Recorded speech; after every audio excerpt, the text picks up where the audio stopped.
What is going on, everybody? This is the Sports Port. I'm Mike, Tam, and we got someone new here today. It's our boy Goose, a.k.a. Steve Guasco. What's going on? Appreciate you guys having me on. No doubt. Tam, what's good, dude? Chilling, bro. Pumped for the show. This is the Masters, the Sports Port Masters preview special. Featuring Steve Guasco, our very own Steve Guasco. Steve, tell the folks what you do so you're not just some schmutz off the street talking about golf. I know like, we just picked him up on the side of the East End in Bridgeport. I know this guy. I don't even know you guys. No, I've known these guys for a long time and really, really honored to be on this show. I work for the Met PGA here in New York. We also take some tournaments up here in Connecticut and on Long Island, run local events for the club pros, run junior events. We run veteran events. We do a lot of different things for them.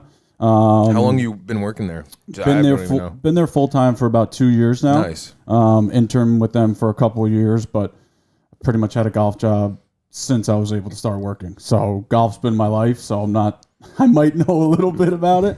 But yeah, it's been great the last couple of years working with them and being at some of these events that we run. It's big time. So real quick, I'm always curious with golf is like because people don't whatever. Some people hate it. Some people say it's boring. But if you go play golf, then you understand that it's actually one of the most fun sports there is out there. There's nothing like going out there, shooting the shit with your boys. Yep. Having a couple of cigars, drinking a couple beers. You know what I mean? Half the time in the past, however long we've been going out to play, he'll bring us out. How many of the holes do I not shoot? I'm just chilling. I do so bad on the previous hole. I'm like, fuck this. He's like, I'll just have another beer. I'm like, have as many as you want. Just have fun out here. That's the thing. Whenever I take somebody out, they're nervous because I played my whole life, and they're like, I don't want to embarrass myself. I said, just have fun, have a couple of drinks, and you're gonna enjoy it, especially if the weather's nice. Right. Yeah, that's the best. Oh, it's the best. That's all it is. It's summertime. I had one horrible experience. Taylor O'Brien. You know the O'Briens at all? I do, yeah. Okay, so Taylor O'Brien, I don't remember when this was. He took me to the golf course up in like Greenfield Hill, whatever that one is. Patterson. Took me there. He's like, yo, you want to play golf? Yeah, sure. Yeah, I'm like, I don't have clubs. He's like, I got you. Don't worry. 18 holes, walked it. Yo. Yeah. Walking's tough. It was like hooping. We'll get into that a little bit. Yeah. Because people, they think golf is a sport that really doesn't take that much energy and you don't need walking 18 holes and hitting shots and thinking about each shot. Exactly. It's a lot more difficult than big mental game. Yeah. Of course. You've been there 2 years. The first year, obviously, you started working there. There was no COVID. Now, This year, there's COVID. Correct. And I think that's a good place to transition to for this PGA Tour and how you guys have been handling the pandemic and all that jazz. Why don't you tell the folks about that? And the Masters specifically. Now the Masters. So for us, our tournaments are locally with the clubs around here. So Patterson's a perfect example. We've had events there, and it's a little bit different this year. We normally gather and have food after the event, and especially if it's the Pro-Am, everybody eats, everybody gets the awards. This year, it's pretty much been golf. Yeah. You play, you show up, you warm up, you play. Once you finish your score, you're done. The tour has done something similar to that. Now it's a little bit different. They've had caddies. They've had, not fans, but significant others, kids, coaches, things like that. Everybody's got to get tested. We don't have that capacity to test everybody, when they show up on property. But the tour has done what I think a pretty good job, finding their way to have events this year in the midst of a pandemic. Wow, that's crazy. So how many events have there been during this whole COVID thing? Since, what is it, March? I think didn't the season just start the tour? It just started. Okay, yes. No, they started. I'm learning with you guys. They started in the middle of the summer. They started in the middle of the summer, and everything got thrown around, which, and we're going to talk about Augusta, that normally kicks the year off for golf in this area specifically. When I was growing up, when the Masters was coming around, it was always around Easter. The weather's getting a little bit nicer. It's like, okay, the season's starting. Yeah. This is time to play golf. The blood's boiling. Now, spring is here. They had to kind of maneuver around, and they were lucky that they found a date here in November, and that's going to play a role next week in Augusta. So where are they playing next weekend? They're playing Augusta National in Augusta, Georgia. And anybody who's a golf fan, if you're not a golf fan, you watch this event and you're like, man, I want to go. Yeah. I've never personally been there. You know, I've always wanted to take my dad and my uncle there because that's always been a bucket list thing for them. And if I have, you know, that opportunity one day, that's going to happen. That's and those are the guys that, you know, I would like to take. Shout out Mr. G and Uncle Pat. Yeah, that's dope. Yeah. So they probably instilled that love of golf in it. Absolutely. Oh, yeah. I picked up a golf club when I was 3 years old with my dad, and he took me and played golf. And at the first club I ever worked at, they let me play there when I was 5. So I've been playing.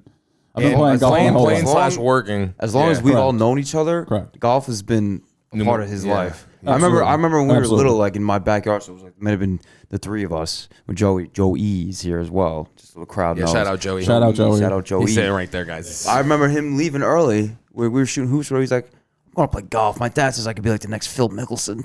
Yeah, he probably could have. Yo. Well, But I just remember, but we were young. Like so I'm saying 4, he's been 5. doing this. He's been in golf like for That's awesome. forever. Yeah. So Forever. like the golf at this course though, I mean, it says in our notes, you know, talk to us about how November to April is going to be different. You know what I mean? So, and And for all the players, holes, are, you know, the names of the holes are after flowers, which is why is that? You know what I mean? Well, Augusta is known for having these flowers bloom right when the tournament starts, and it's in April. Yeah, and it's all about you show up and these flowers, they look gorgeous. You walk, you know, you're going down Magnolia Lane, you're like, wow, this is unbelievable. And you get on the course, and it, you know, I've never been there again, but just watching on TV, it looks great. Yeah, and in April, one thing that we can get into right now is, you know, the clock switches now. The clock just switched. We just got pushed back, so now the day's shorter. Yeah. So now they're going to have to maneuver around, and Augusta's going to have to do something where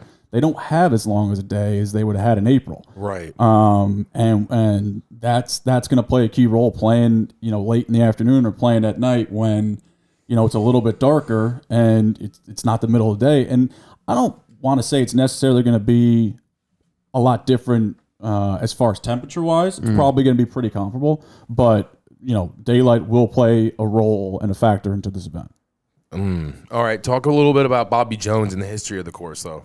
So Bobby Jones, Who is Bobby Jones? I have no idea. Yeah, me either. Bobby Jones was an amateur who won all these major events. He won the U.S. Open a number of times, won the British Open a number of times, and never turned professional. He was, you know, and everybody, you know, I don't know if anybody's seen the movie, but that's kind of where I've learned more of the history about Bobby Jones. People always asked him, why aren't you a pro? And he says, you know, I play golf for the love of the game. He said money's going to ruin sports because now everybody just wants to be a pro athlete, pro golfer, whatever it is, and get a lot of money rather than just play because you actually love the sport. And that's when he built Augusta. That's what his plan was. We're going to build this golf course, and it's going to be for the love of the game. Love of the game. Wow, Bobby Jones. So this is his. How long ago? Like when is he? Obviously, he's not around. Yeah, it was in like the early 1900s. Wow. When you know, the 20s and 30s, where he dominated. You know, he won a number of events in a row. You know, if you look at some of his records, you'd be surprised. And you know, again, not many people know his whole story, and I don't want to sit here and talk about him telling the whole story. We can do that another. But you know, obviously, his goal was we're going to make a golf course that's absolutely perfect, Absolutely beautiful, player friendly, but it's going to be for, you know, golfers, the real ones, yeah, exactly. So, all right, that's freaking cool. You know, you learn something new every day, and I just did. Yeah. So I'm checking that off for my things to do today. I can relax and just coast now.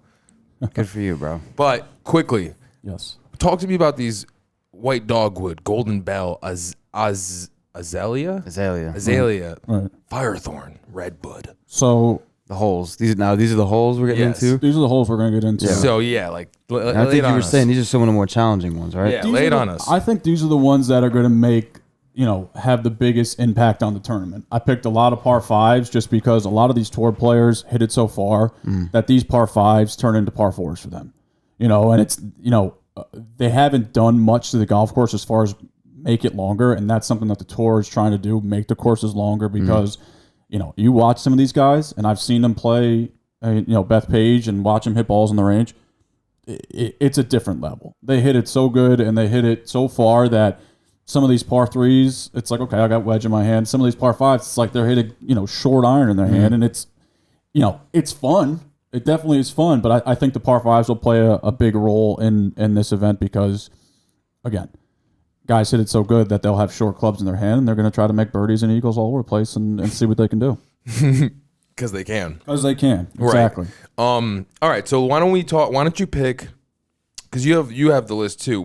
Pick the 3 most challenging holes out of, because there's like 5 or 6 here. Why don't we? Some of these could probably make or break. Right. I think if we're going to talk about a hole, it's got to be 12. It's got to be Golden Bell. It's a short par 3, and you better hit a good shot.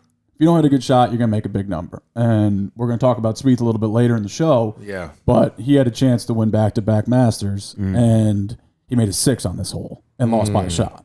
Wow. So Wow. He so golfers obviously they know going in like Amen Corner is this is where you got to make your money. And 11, 12, and 13 are big holes. 12 is, in my opinion, the toughest shot on the course, just because the wind's always swirling over there, and it's the atmosphere is normally unbelievable with fans. This year there won't be any fans, so it's obviously going to be a little bit different, but it's going to be windy and it's going to be swirling around. You better hit a good shot. To kind of piggyback off that for 1 second with the fans, yeah, not being there, does this play a role for some of these guys, or what? They feed off the crowd energy? Absolutely. It's like what we saw with like the MLB and NBA, that type of thing, where the crowd was obviously missing. Right. You see now. Go ahead. Yeah, you see now, like the way the NBA did it. They're putting crowd noise in there. Yeah. Like when the Heat played in the finals, you heard the guy who's normally at the arena say like 2 minutes, dos. Dos minutos. So they're throwing crowd noise, and they're doing it with the NFL. Can't really do that. Yeah, with golf. Golf on a property that's so big with no fans. Think about all that wiring and everything. So they're not going to have any fans there at all, like because didn't baseball, Tim? We talked about it in the sports report. Baseball added like what 11,000, like 1,100 a little bit, or not 11. Sorry, 11,000 at the World Series.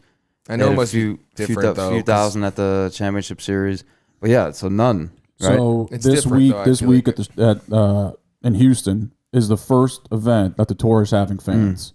I don't know how many there are a day, but they're having some capacity fans. Augusta, from the beginning, said, we're not having any fans. We're going to play golf, and that's going to be it. Stick to Bobby Jones. Yeah, philosophy. Yeah, for real. All those years later, jeez Louise, Betsy Sue. All right. Speaking of players like Bobby Jones, let's talk about the players. Yeah, let's get into the field. Sure. You know what I mean? Let's get into the field. Yeah. I'm interested. I see some big names in here that I even know. So if I know them, yeah, absolutely. We're good to go. Well, yeah, let's get into that a little bit. Big course. Yeah. Big tournament. Yeah. Go ahead. Obviously the big one. Yeah. Is Tiger. Yeah, just start with We're going to start with Tiger. Just do it, yeah. He's a defending champ. For this? Yeah. Oh, nice. This is the one that he won last year? Yeah. Correct. Correct. Baby. So this is, Tiger, get it. He's won this event 5 times. So he knows this golf course inside and out. Wow. Let's just start with that. He hasn't played that much recently, whether it's COVID related, injury related, but he's not going to miss this event. Yeah. No matter what, this guy's going to play in this event, even if he's got one leg, which you've seen him do that in the U.S. Open. Yeah. So obviously Tiger's a fan favorite. It'll be a little different when he's walking around this course and there's nobody following him. Yeah. So quickly, I don't want to. That's going to be crazy to see, like the photos of that. Quickly, I worked at the PGA Championship last year at Bethpage, and Tiger Woods was there warming up for one of the practice rounds, and I'm like, all right, whatever. It was like a stampede that just like rushed over to the range just to watch this guy hit golf balls, just to watch him hit some wedges and hit. It was like a stampede. You felt the crowd pushing to the front of this fence that we had that was above us, and it was like everybody's there to watch one guy, and that's Tiger Woods. Always. And he's changed golf. He did. All these guys that we're going to talk about, they talk about Tiger. Like, I play golf because of Tiger. Yeah. So he's done so much for golf. The game, I know. It's going to be... He's the GOAT, right? Is he not? in terms of maybe not the greatest for most wins or whatever tournament wins, but like for the sport, for the culture, like you said, for his era. Yeah, absolutely. Yeah, he again changed golf. Yeah. He was hitting it so far that they had to move the courses, make them a little bit longer. They had to switch, that's because he was dominating. I mean, he's won so many events. If we went down the laundry list of events, it's a lot, and a lot of majors. And Tiger. Again, he changed golf, but it's an interesting one. This, coming up this week at Augusta, because again, he hasn't played much. I love this. I can't wait now. It's going to be hyped. It's going to be a little bit different. No fans. He's played some events this year with no fans, but it'll be interesting to see what he can do and if he can defend his title at Augusta. Word. I think going forward too. I just had an idea, like with the next couple, tournaments that go forward with this show, we should just have who you think's going to be winning, blah blah. This tournament, blah blah. It's going forward, but right now, keep going down.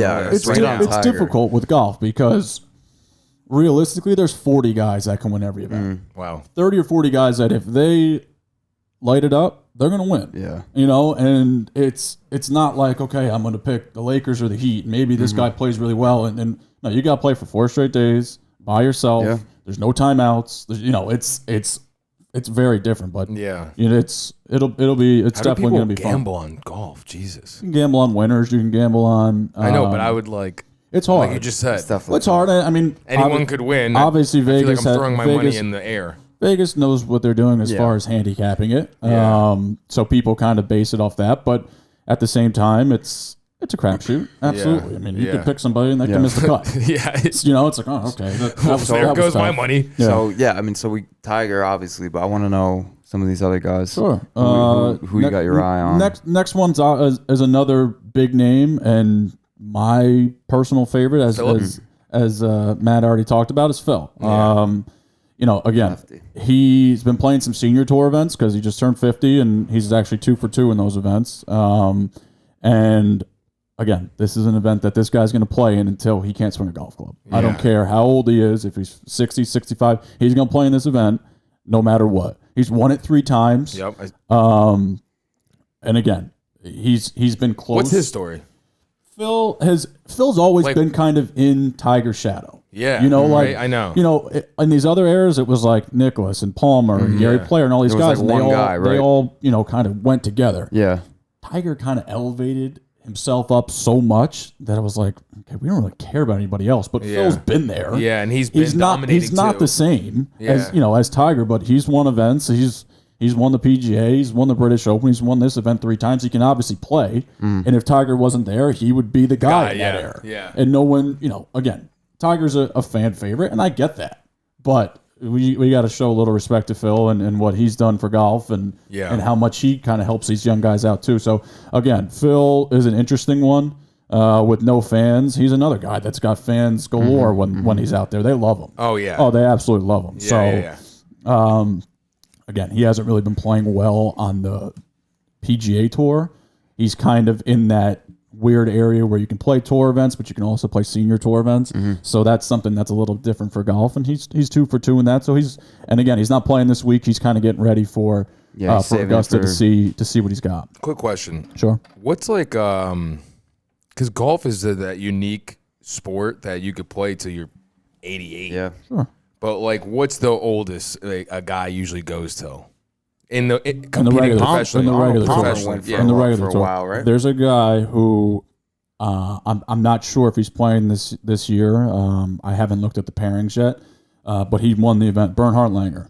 I can't wait. He is in his 60s. He's won a ton of events on the senior tour, and he plays in Augusta every year because if you win the event, you can come back and play as long as you want.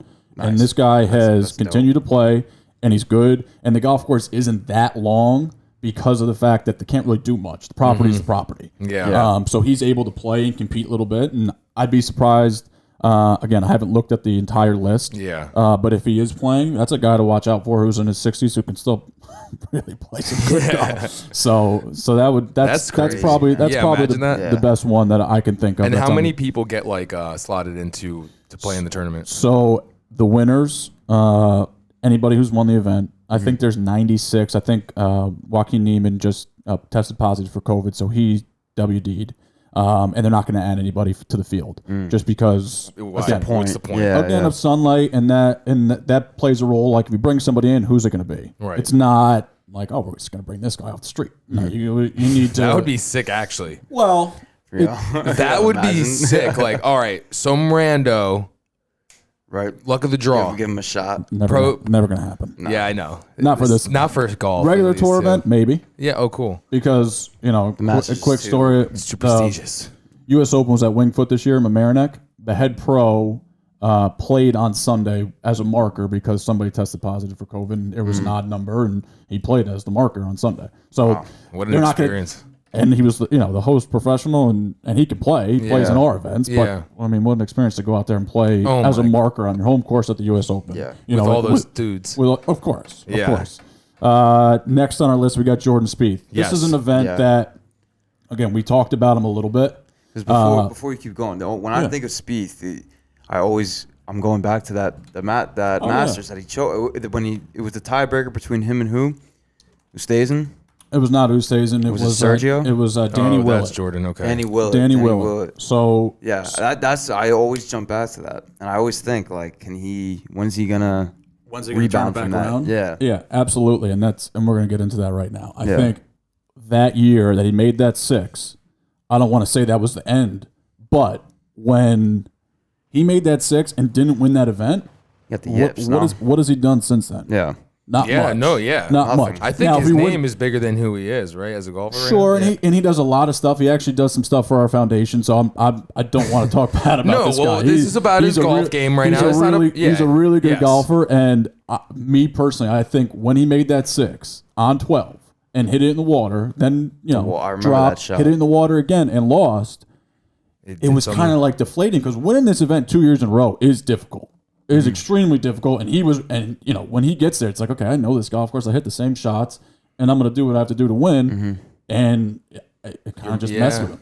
Yeah, that's the mind. So his caddy the following year, he's a big story because of what happened. Okay, he should have won 2 years in a row. He made a big score. His caddy told a reporter, if we make a 3 on the 12th hole 4 times, I will take that. I don't want to make a birdie. If you make par on the 12th. 4 times, you got a chance to win this golf tournament, no matter what. And it's not easy, I'm telling you. Yeah. When you get out there and for people who are going to watch, go out there and look that flag's going to be moving all over the place. It's swirling in that back corner of the golf course. Just watch. It's difficult. And the green is very, very thin. Yep. You better hit it in the right spot. And if you hit it short, it's come back and it's going in the water. And either you're going to re-tee it or you're going to go up and drop one right by the water. Dang. So Spieth's an interesting one. He can light this place up. Like he has the ability to. If he gets it going, and he starts finding some type of rhythm. Now, I'm not saying that's going to happen. Right. But if he gets it going, you wouldn't be surprised. He's in there. I would not be surprised if he's in there at the end and he's fighting his way. And I'm not saying he's going to win, but if he's top 10, top 15, that's progressing a little bit, better for him to kind of, for the wraparound season, see what he can do next year. Right. And now, this is a guy that I know talks a lot of shit. I've heard that. Yeah, he's like, who's he talking about? DJ? Doesn't he? Yeah, you know what? I feel like people don't like him on the course. A lot of players. I heard that. Dustin Johnson? Yeah. That's because he wins. Yeah, that's what I'm saying. He's won a tour event 11 straight years. Think about that. Okay? Since 2008, he's won at least one tour event. Now, I'm not saying there have been all majors, but he's won 11 straight years on tour. Think about that. Yeah. And that's a streak that's getting into the Tiger conversation. Yeah. Okay. Yeah. This guy can play. Yeah. And again, I'm going to keep bringing it up, but we worked at the range at the PGA, and I watched this guy hit golf balls, and I'm like, this guy doesn't miss. Bombs him. Every shot, wedges, every single shot, he doesn't miss it. I'm like, how's this guy not win every tournament? Yeah. Now you could say that about everybody out there because we're on the range. It's like, again, whole nother level. Mm-hmm. Well, how's this guy not winning all the events? But there's so many good players out there. DJ's an interesting one. Has he ever won this? He has not. And he's coming off COVID. He tested positive for COVID a couple weeks ago. He's playing this week in Houston. I think he's 2 or 3 under for the event.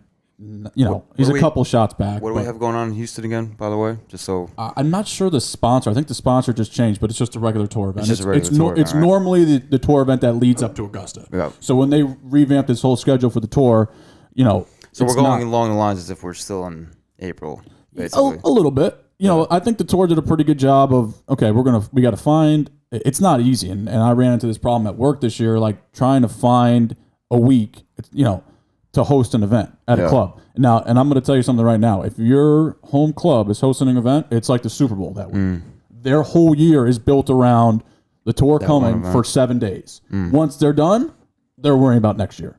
Like when they break the fans, the stands down, they're starting to plan for next year. Okay, what's the date? Who's going to be the main sponsor? Who's going to be this? And that's their Super Bowl. One event the whole year. Wow. And that's every course. So Houston is typically the week before Augusta, and they're doing that again this year. So I think that's pretty cool. I think the tour, hats off to the tour for kind of putting that together and staying kind of consistent with that. Shout out to all the sports out there. Absolutely. Honestly. The all way the people that are working behind the scenes. Crazy. Yeah. Crazy. Not the athletes, but, obviously. Correct. For the NBA. Yeah, these guys. Yeah. For the NBA and the NHL to NFL, get their season done, and the MLB to get their season done. And, let's knock on wood that, for that the the NFL gets NFL done. kind of goes through. Yep. And sure, there's going to be some cases. There are going to be cases everywhere. Right. But they're, again, to navigate their way through, for some of these sports to actually do that, hats off to the leagues. And again, that's a great call by Mike. Right. Getting back to the players real quick in the field. Yeah. What about Bubba Watson? Yeah, Did Bubba go? He didn't go back to back a few years ago, right? He did not. He won, and then there was a year, and then he won again. Correct. He's not one that I have on my list, but that was probably a mistake by me. He's another lefty who knows his golf course extremely well, hits it a mile, can shape it around this place, because you got to hit shots around Augusta. You don't just hit it down the middle of the fairway. You better hit it in the right spot, or you're gonna make some big numbers. Who's the kid that he's not a kid probably? He just looks like a kid compared to everyone out Ricky there. Fowler? No, he's the other dude that has a hat, but it's like a flat brim hat, and he doesn't even know what I'm talking about. Hold on, I don't know. Continue. Keep going. I'm gonna find him. So Watson, that's what I was curious about. And I think that what was that 2012 and 2014. I'd have to look at the dates. I'm pretty sure. But yes, he's won the event twice, and that's a huge deal. Or maybe 2014, 2016, something. It's a huge deal to win this event. Winning it once is like, wow, great, and then you come back a couple years later and win it again. It's like, geez, I belong here. So he's another one. That's a great call. And then who else we got? So we just covered Bubba. Bubba's an interesting one because he's I don't want to say he's a head case, but like he can get out there and shoot a big number and be gone on Friday. So that's, and again, some of these guys that we've got on this list, heck, they could be going on Friday too. Anybody can miss the cut. Wow. It's not. We don't have a crystal ball like, oh, these guys are going to be in the final group and we're going to win and do all this stuff. But but Bubba's an interesting one. That's definitely some one off the rate, not on our radar, but somebody to watch. Absolutely, he can definitely get in the top 25 and have a good couple of days and play well. I'm not going to find it. Sorry, I'll find it later and then I'll text you it. Yeah, I'm pissed. No, you're not talking about Matthew Wolff. No, he's this. I think he wears. Maybe you're just making this dude up in your own head. No, it's not this dude, is it? No, it's not this trash dude. No, that's whack, dude. All right, we'll keep going while Mike's looking keep up. going. No worries. The next one on our list is D Chambo. Bryson D Chambo. This guy can play. Yeah, I'm just going to start by saying that. Okay, he number 5 in the world right now. He took Winged Foot and just said, you know what? I'm going to hit it as hard as I possibly can. I don't care if it's in the rough. I don't care if it's. I'm going to hit it as hard as I possibly can, and then I'm going to hit on the green and make par and keep going. He dominated Winged Foot. And people are like, oh, Winged Foot doesn't really look that hard. I'm like, okay, go out there and play. Yeah. Trust me, it's hard. Okay, I've been there a couple times. It's not easy. And when the USGA came in and did their thing, they made it a lot harder than the normal course. Yeah, because the rough's up and the greens are probably the same speed. I mean, listen, the people over there, they do a great job at Winged Foot of making the golf course what it is, and it's probably very, very similar. But the USGA came in and said, we're going to raise the rough. It's going to be a little bit harder. And he said, you know what? I don't care. I'm going to hit as hard as I possibly can. And I'm telling you, he's bringing a new driver out for this tournament. Watch how hard he hits it. Yeah. Watch how hard he hits it, and watch some of these shots that he's going to have in, especially on some of these par 5s, which we can talk about a little bit later. Yeah. That he's going to have short iron in his hand, and people are going to be like, well, you got to be kidding me. What's this guy hitting? But again, he's won the U.S. Open.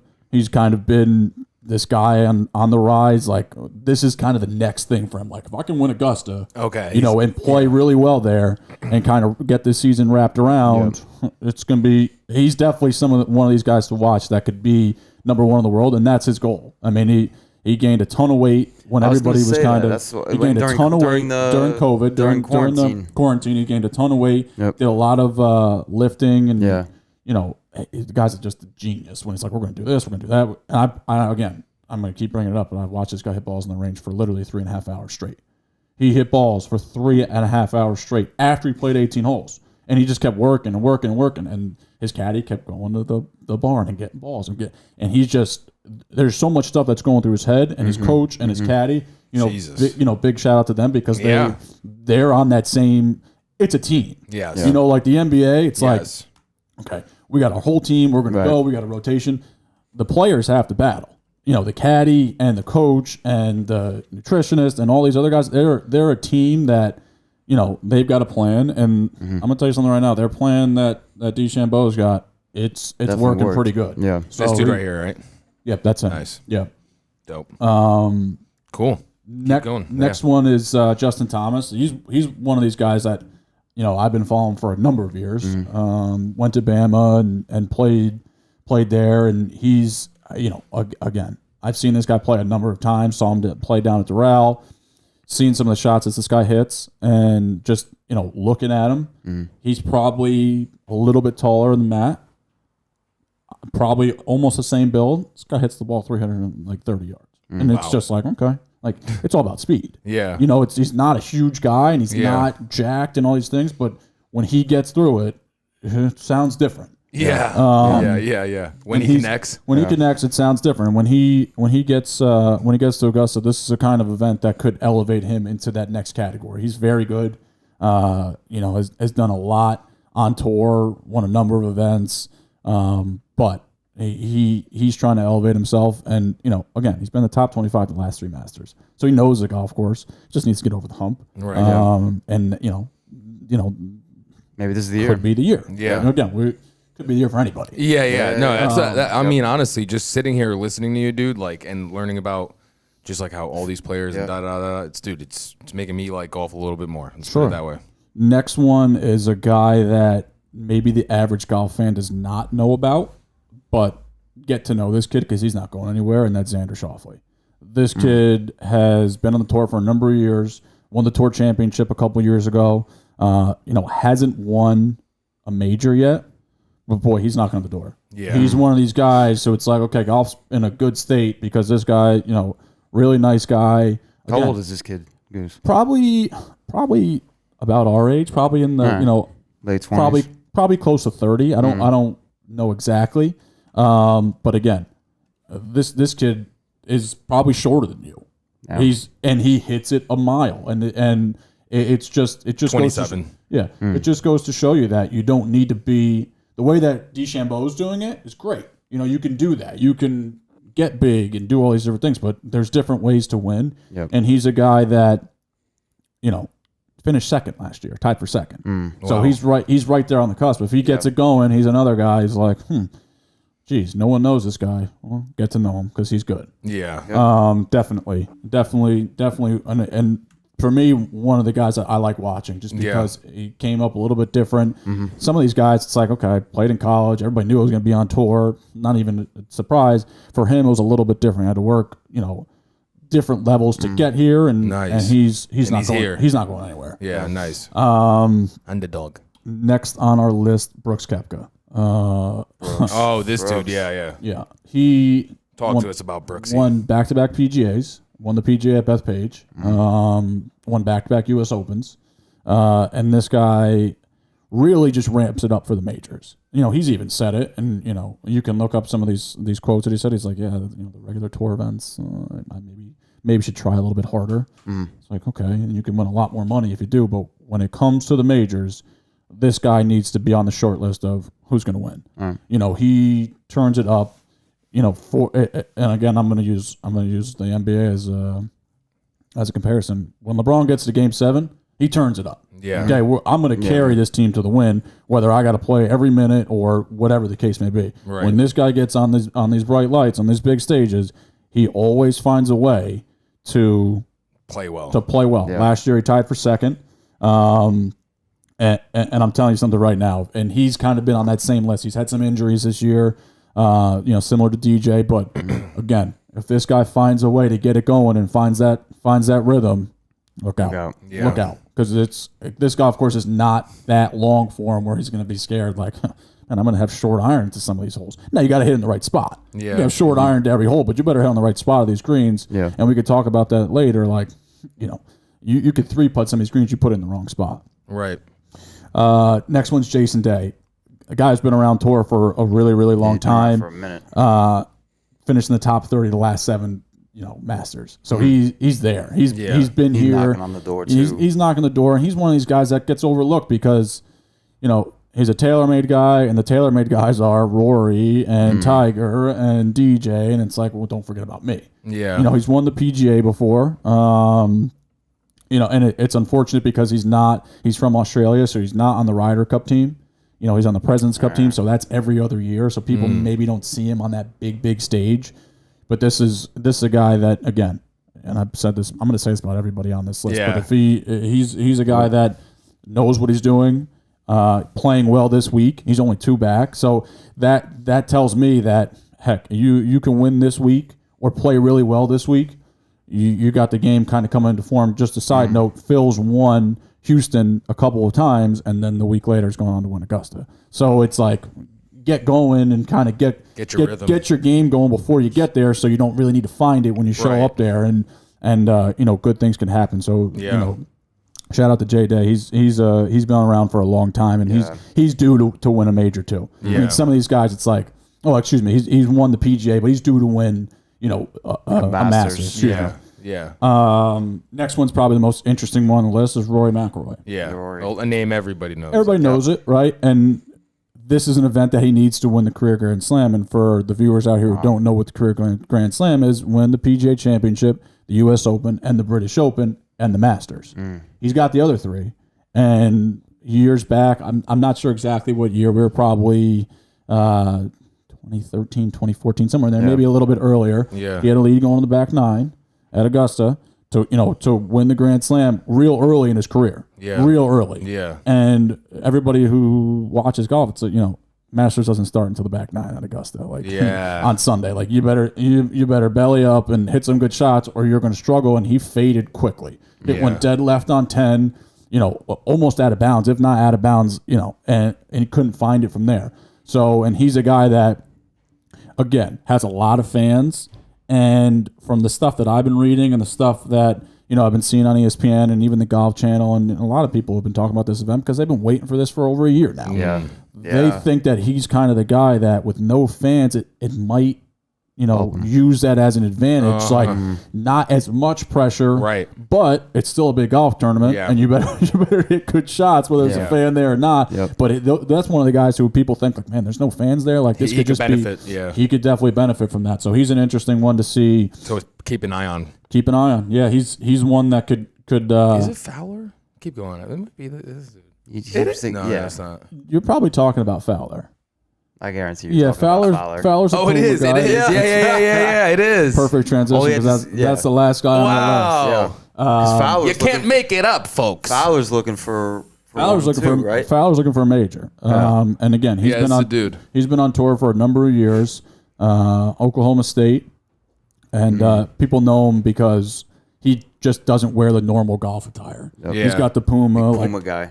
Like Mike was saying, he's got the this swag. That's swag. He's got the flat swag. Yeah. But people love that. Yeah, people love that. And when I used to work the junior tour, a lot of these kids growing up, it's walking like around looking like a highlighter. They've got the bright orange shirt that you see right here, Mike, and they've got the flat brim hat, and it's a little bit different than the traditional young boy tuck golfer. your shirt in. It's a white shirt with khakis, and that's something that for me, growing the game of golf is kind of something I've always wanted to do, and I'm going to continue to do that even if I don't work in golf. And that's why we're doing this. And he's a kind of person that more they look different, and it's a little bit of a different story. It's not just just show up and play golf, but have a little bit of swag. I like a little bit of swag. And I love it. And the younger generation is definitely taken to that, and that's in my eyes that's good just to keep growing this game. Yeah, I agree. But again, so talk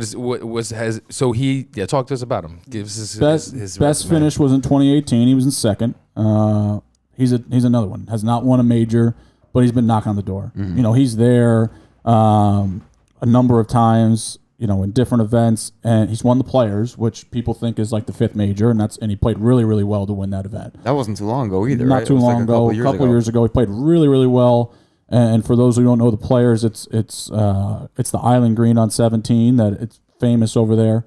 And he played that hole extremely well in the playoff, and you know hit the green all 5 times that he played it, which is unheard of. You know, you're going to duff one in the water or hit one over, so he's got game. I mean, there's no question about that. Yeah. Everybody who's playing in this event, let's just can golf. Start this here. Everybody who's playing in this event has game, right? So they can go out there and play really, really well, or they can go out there and stage could be too big for them and not play well. That's crazy. That's very knowledgeable stuff right there. I feel like I've learned a lot.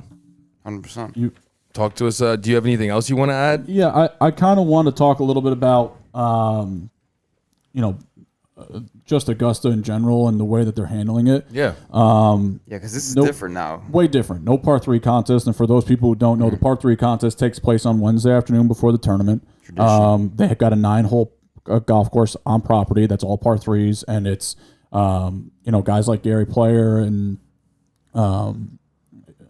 Nicholas, they play in it, and it's, you know, it's fun. It's an event, and the fans love it. The OGs of the With game. COVID, not going to happen. Yeah. So that's kind of disappointing to me because, you know, for the fans to see that, it's like, okay, we're going to see these guys. And, you know, and Nicholas had his grandson hit a shot for him on 9. Usually the caddies are like the players' wives, grandsons, whatever it is. And his grandson had a shot on 9 a couple years ago and made a hole in 1. And it was the fans were nuts, and you know, all these guys, and it was just so funny. So the par 3 is something that I'm gonna miss personally, because you know, just because I like watching it. It's part of the whole experience. You said it. It's tradition. It's definitely and, you know, a tradition like no other. The Masters. Yeah. Right? And another side note is I think it's pretty cool that they're gonna have college game day there for ESPN on Saturday. Oh, so didn't even know that. To cover the... That's dope. Well, College Game Day is going to cover their normal Saturday and do picks and stuff, but to be there on property... Yeah, that's fire. Unbelievable. Yeah. Great. What game are they covering? Is it UGA? I don't know if there's a specific game, but I think just the situation that we're in, that it's in the fall and they can be there and they can do their College Game Day. Yeah. Are you kidding me? Yeah. It's like, bro, get College Game Day and the Masters... together, and it's good. Well, because ESPN is showing it on Thursday and Friday, and to be there on Saturday, I think is just a huge thing for, you know, ESPN in general to have their guys go over there and do that is something that I think is just, you know, just a nice touch, honestly, and I'm excited to see kind of where they are and how they're able to speak. They're going to speak a little about the tournament too. Why not? Because they're all golf fans. They all play golf and they get to go to Augusta when a lot of people can't. Yeah. So that's going to be, that's going to be special. And lastly, with COVID, they're going to have a 2T start. Now, typically Augusta, everybody goes off the first hole. And for people who don't know what a 2T start is, they go off 1, they go off 10, and they cross over. Augusta normally just goes straight off 1. And with daylight, they need to start on 2 tees to make sure that they get all these rounds in, you know. So essentially somebody's going to start on the back 9 while the other crew starts on the front. On Thursday and Friday, I know that they're going to start on 2 tees, which is typical for a tour event. Yeah. Typical tour event, they're starting on 2 tees on Thursday and Friday, and then Saturday, Sunday they go off 1 because they want everybody to kind of, you know, they want the leaders to play behind everybody and play 18, you know, last. Yeah. So for these guys who are starting on 10 on Thursday, one of the first groups, right off the bat, you got 3 or 4 holes that you better hit good shots or you're going to be in some trouble. So that's an interesting one. And when I saw that, it's like, okay, I get it because of daylight and because of there's no fans, so we can do what we want here. So is that unfair in any way? The guys that got to start on the back 9, because they're going to come into what, 12 and 13, right? Those 2 holes we were talking about before. Right. It's a golf tournament, and there's a guy who I work with who says that all the time. It's golf. Yeah. There's going to be an advantage or a disadvantage, no matter what. Yeah, right. If you're the morning wave, you're starting on 1. You're the afternoon wave, you're starting on 1. There's going to be an advantage or disadvantage. Guess what? Everybody's going to play 18 holes. Yeah. Everybody's going to put it out on 18 holes. And if you don't, then you're out of the tournament. So. Yes, there's always that, you know, who got the best side of the draw. Did it rain? Did it not rain? Yeah. It is what it is. Just play golf. It's golf. You know? That's kind of my feeling on it. Yeah. We talk about that all the time on our events when people are like, "Wow, I got the bad side of the draw." It's like play the same 18 holes. Yeah. Yeah. Somebody just played better than you. Mm-hmm. And that's what's going to happen this week. When they show up, the guy who wins, they're not going to complain. Yeah. They're going to be like, "Oh, guess what? I had to start on 10. So what?" Yeah. It is what it is. Yeah. So I'm going to tell you something right now. I'm excited. It's a weird feeling to kind of end our year and then still have Augusta and see what it's like because it's beautiful out today, but it is actually. it's getting there. We're getting to the point where it's over. golf is not good. I like warm weather. Yeah, me too, dude. Okay? I'm with you. We're all the same. I want to be in Florida right now playing golf when it's 80 and in December. Not here in 30-degree weather. Not here when it turns. So it's gonna be fun. Definitely gonna be fun. Yeah, man. This was fun. That was dope. Learning all this. But do you have any? You know what? Actually, I want to do. I want you to pick because now it's just anyone could win. But if you had to pick, bullet to your head, who you picking that's gonna come out and get this Augusta? Bullet to my head. No, That's a tough call, man. No, it's a tough call, but I made a gentleman's bet with one of my friends years back about Bryson D Chambo. And I told him, I said, one day this guy's gonna win the Masters. I'm telling you. And he's like, no. Okay. I'm telling you, DeChambeau has been in the kitchen working like no one's ever seen before. Okay, and he's going to come over there with his new driver, and he's going to be absolutely hammering it. And he's going to get on some of these holes, and you're going to watch the announcers. You're going to be like, he's got this far in. Jim Nance. You kidding me? Whoa. He's got this far. They're gonna be shots where they've never seen where he's gonna be hitting. He's gonna be hit. I'm telling you, he's gonna hit a couple shots. It's gonna be 400. People are like, whoa. So that's so just go. I'll ride with DeChambeau this week. I think he's kind of the guy who again wants this so bad, and he hasn't played that much, and he's like, I got something going for Augusta. And when that guy goes to work, seems like he might just will it. His way there. It's normally when he works, it's like we're going to do this for a purpose. A lot of and that's in any sport, you practice with a purpose, right? You better make your free throws. You better you better make your 2-footers. You better be able to catch the ball on the sideline. You better whatever it is. You better be able to bunt it. Whatever the case may be. You better practice with a purpose, and that's what this guy does every single day. Yeah. So I'll go with him. Cool. Awesome. Right. DeChambeau gets Should we his pick first people? one. Well, he's making me want to roll with DeChambeau now. Yeah, but I mean, for with that speech, I'm ready to run through this fucking wall right now. I know. I'm trying to think. Well, I don't want to pick DeChambeau because we can't all pick DeChambeau. No, I'm not. I know who I'm picking. Go ahead. Who do you got? Man, my boy Ricky. You took that. Fuck that. I'll go Tiger then. No. Stay with Ricky. All right. Yeah. Ricky's a good player. Right, we need Joey. Who you taking? I'm gonna go with Phil. All right, cool. I like that. He's OG and I love that. But before we end, guys, we're gonna actually do a little quick gambling segment. Also, we've got a special caller calling in. He's not calling in yet. I just let him know. Call in. His name is Mr. Green, guys, and he's gonna be our professional gambling expert going forward. Mr. Green. Yeah, we're gonna see if he's gonna call right now. And we can keep talking. If you guys personally, you guys got any questions? Dude, my mind right now is golf. Yeah. Any questions? Not about Augusta, but any questions specifically to golf in general that you would possibly have, and I'll do my best to answer it. I mean, I'll tell you that we got once the spring comes back, we all got to go out there. Oh yeah, we got to go. The amount of times we've gone, he's taken us out. The boys. We're gonna make a nice little vlog of that day. Oh, it's gonna be beautiful. We'll make that happen. Yeah, that'd be I'll so slice fun. the shit out of it on the tee. He's just gonna be sitting in the cart. No, I'll be out there drinking. No, it's. I don't drink.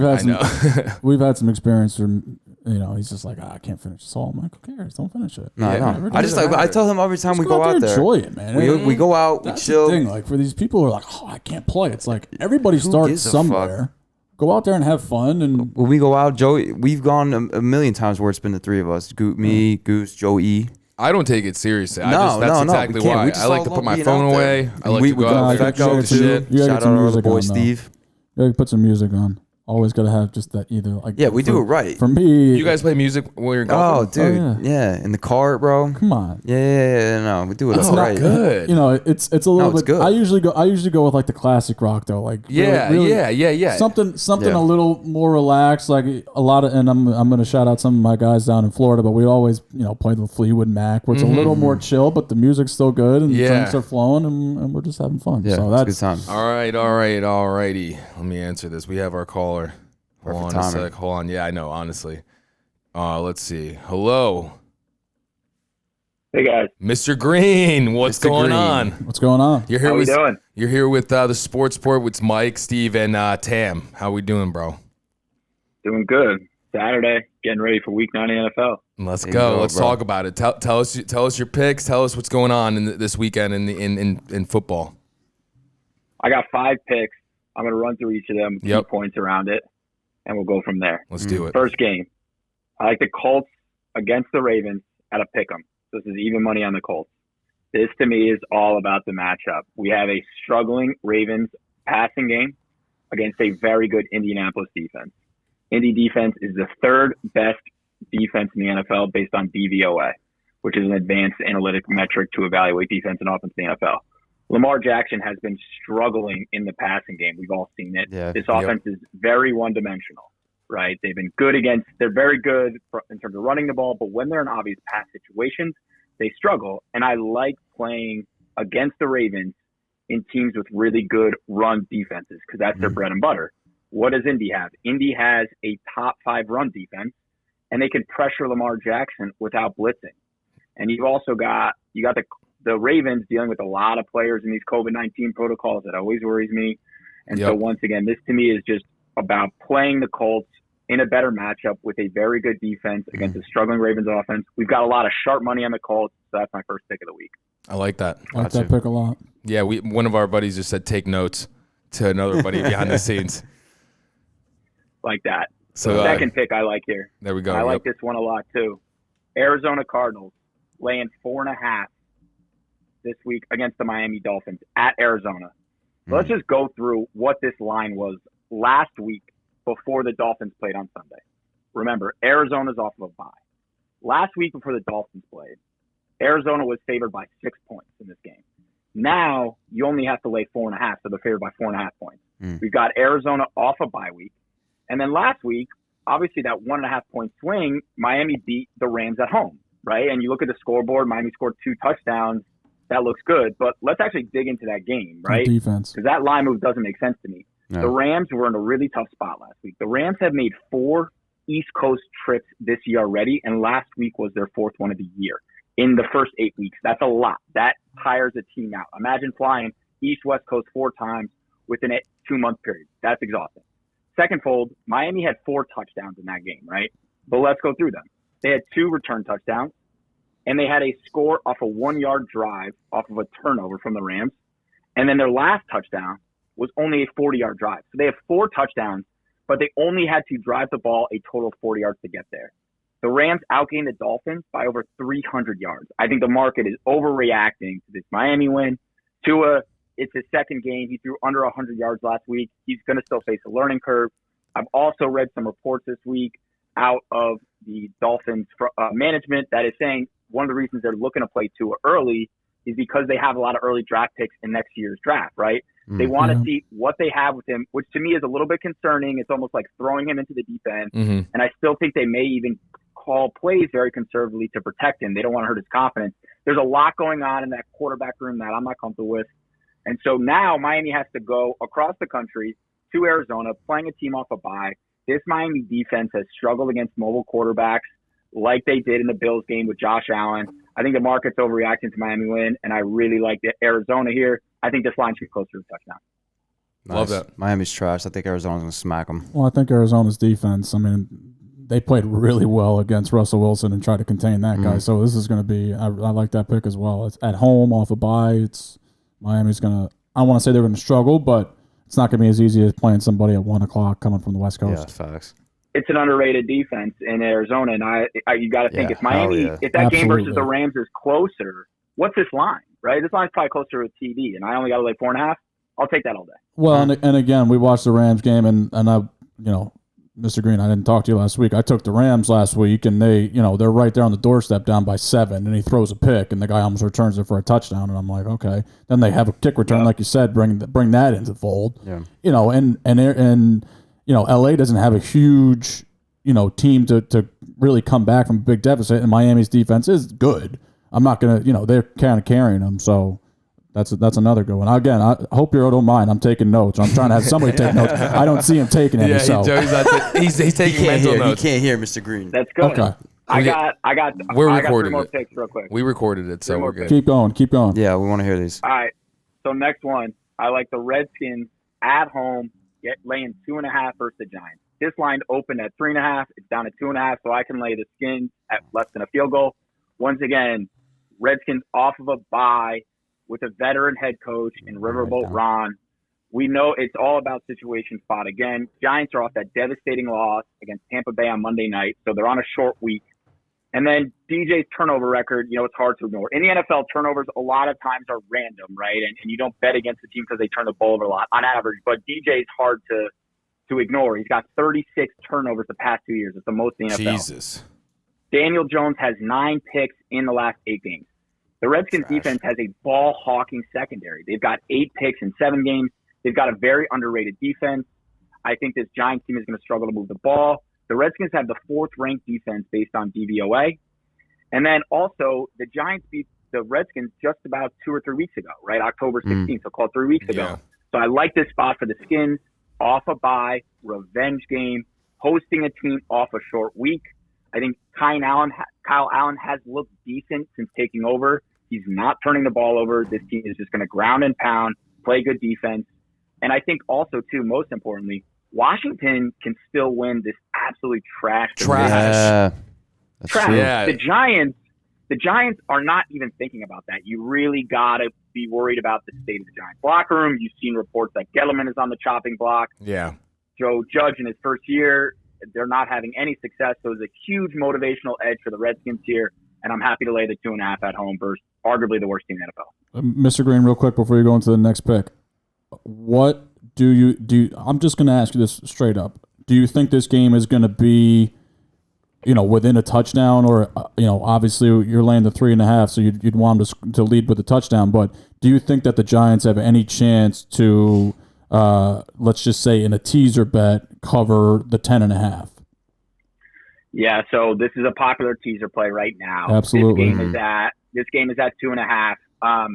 Absolutely, I think this game will be close. I like this line because it is sub 3 right now. I think this can absolutely be a field goal game. Yeah. If you're looking something to tease this with, look no further than the Raiders game, where you got an even line versus the Chargers. Get that up to 6.5. I know it's not through the 7, which is that key teaser number, but I like the Redskins there in that spot. And so if I had to pick a game to tease the Giants with, which I like, right, get that line closer to 8.5, 9. I like teasing that with the Raiders. Okay. Keep going. This is great. Yeah, Keep going. Yeah. All right, I got 2 more for you. One's another pick, and then there's an under I like a lot. Saints at Tampa Bay. I like the Saints here getting 4.5, and I'll tell you why. It just looks. Remember, this team played Week 1. The adjustments versus the Saints in terms of the line and where the market is pricing it, to me, it just seems too large. Mm-hmm. Also, importantly, the Saints, Michael Thomas, probably the best receiver in the league, is likely to play this weekend. So watch out for the injury report tonight. If he is playing, I absolutely love I do love the Saints here. If he's not playing, I actually probably would pass on this game. I think he's actually that important to this offense. And you have so I'm going to assume here that he is playing, which all reports indicate that he is. Mm-hmm. You've got Kamara healthy. He's off the injury report. Since 2018, when Sean Payton and Drew Brees are underdogs, they are 7-1 against the spread. Wow. The Saints defense, underrated. They've got the 8th defense in the NFL in terms of yards per game given up. They've kept them in a lot of games. They're 5-2. And once again, this is a defense that's flown under the radar, but they're coming into their own, right? And if you look at Sean Payton, he follows this script every year where they struggle early, and then they go get in these really hot streaks in the middle of the year, and then they tend to fizzle towards the end Win of the 6 year. or 7 games, get in the playoffs, and then see what we can do. Exactly. And that's a sign of a good coach. That's a sign of a veteran quarterback. I think last year they started 1-1. They won 9 out of 10. Year before that, they started 1-2. They won 10 straight. Wow. So this is what they do. And I look at this Bucs offense. they looked poor last week. There's no doubt that Tampa sort of had just edge defensively, but I think New Orleans, once again, has an underrated special teams edge. They've got one of the best returners in the game. I like their offense here. This is an offensive-driven league. But I think most importantly, let's look at the line adjustment. So these teams played week 1. We know what happened there. The Saints struggled. But if you look at the line at 4.5, with home field in the NFL this year probably worth about a point to a point and a half, we're saying that Tampa Bay is a 3 points better than the Saints. I just don't agree with that. I think these teams are closer to even. Look at week 1. Saints were favored 4 points at home. Right? So let's call it 2-point home field advantage for the Saints.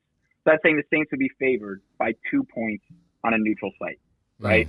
Now, Tampa at 4.5-point favorite, which call it 3 points adjusted for home field, that's a 5-point swing from week 1. Right. I just don't agree with that. I think this line should be closer to Tampa Bay -1, -2. So I like the Saints there. Quickly, again, what do you think about AB? How he's going to come into the fold with Tampa? Again, this is a tough week to kind of get there. Division rival, Sunday night game, the whole 9. Is he going to have an impact on them going forward as far as bets that you have when they're playing some of the lesser teams in the league? I think anytime you can get pretty much a bona fide number 1 wide receiver as your third best receiver, right? Because now you also have Goodwin coming back this week. Correct. And Evans, obviously. The one thing that actually concerns me a little bit this week is how they plan on distributing the ball to him, right? Because you have Goodwin back, you have Evans back. There's a lot of personality in that receiver locker room where the ball needs to get shared. Yeah. If this wasn't Tom Brady, I'd actually be very concerned about that. Right, I was just going to say. At least it's Tom. Yeah, exactly. So I think this week I don't really expect a ton from him, but I would expect to favor him early. Yeah. Awesome. Continue on. I think you have one more, right, Mr. Green? Last one. Let's hear it, man. This is the one, Tam. We have 2 Jets fans here. Here we go. Three. We have 3 Jets fans here. I don't really want to talk about it, but I know we know we're trash. We want Dabo Sweeney to be the coach too. Yeah. Wow. Oh yeah. Totally. Dope. Oh, I'd love that. That would be dope. Dabo. Go ahead. I like New England Jets, the under at 41.5. Love this under. First and foremost, you got a lot of sharp action on this. So if you look at the way this game is bet at Vegas books, 50% of the ticket count, so the amount of actual just tickets, are on the under. So sort of 50-50 game split. But if you look at the amount of dollars bet on the under, close to 80%. So what that means is the larger value tickets, the 100K, the 500,000 tickets, are on the under, which means that professional bettors, the sharps, are on the under here. And I will ride the back of the sharps in Vegas 7 days a week and twice on Sundays. About Saturday. Always look for that. Sam Darnold has probably looked the worst in his career the past 2 weeks. Just look at the Jets the past 4 weeks. They're so trash. And he's hurt. Oh, Darnold, it's horrific. Too. They're still playing. Yeah, he's got that shoulder injury. It's good, though. Play him. It's good for him. Last 4 weeks, Jets are averaging 7 points a game, which is just gross. And the thing about a coach like Bill Belichick, probably the best defensive schemer in the history of the NFL, probably one of the easiest matchups for him to game plan for with this horrid offense and Adam Gase, who's just grossly overmatched here. He's fucking high. Yeah, and this over at 41.5, I like it all the way down to 40.5, actually. So I think there's like another point of value in here. You've got the Pats, too, also struggling to move the ball. You've got Edelman out, just a lack of weapons. Cam Newton's look like garbage. Yeah, they can't move the ball on offense. They have absolutely no weapons. They're going to rely on this run-heavy game. Yeah. And once again, they're not putting up points. Last 5 weeks, Pats are averaging 12 points a game. Excuse me, last 4 weeks, right? They put up 10 against the Chiefs, 12 against the Broncos, 6 against the 49ers, and 21 versus the Bills. Granted, there are some of those games where Cam didn't really practice, but this is not a good offense. I think the Pats could win Who's he throwing it to? 10-0, Right. 17-3. Like you said, you've got Darnold nursing that sore right shoulder. I love the under here at 41.5. Awesome, man. Appreciate you coming on. This is great. Yeah. I took notes. I hope you're okay with that. Yeah, we're going to be... Of course. One quick thing. Yeah, go ahead. I'm not sure what your feelings are, and you just ran through some NFL stuff. Is there one game that's on the slate for today that you absolutely love for college football? Because it's about to kick, and I know the bettors want to get some action in, like myself. I personally do not look at college football a lot. My record in college football absolutely terrible. I tend not to bet on it. I'm going to stay in my lane where I've had love it. success and live in the NFL. Yeah. Mr. Green. Appreciate the one honor. Mr. Green, That's hey, we're going to be doing this every Mr. weekend. Green, you're like our own Jimmy the Greek. Let me know, boys. Thank you for having me on. All right, Appreciate it, thanks, bro. man. Talk Appreciate to you you, man. soon. That was awesome. Yep. Fire. Yo, fire, guys. Fire episode. Golfing and gambling is what I think we're going to call this segment because I just think they go hand in hand. I don't know. It's fire. Huh? What do you say? What You said the 2 G's. The 2 G's, yeah. But, dude, thanks. This is, guys, and again, this is going to be a regular thing.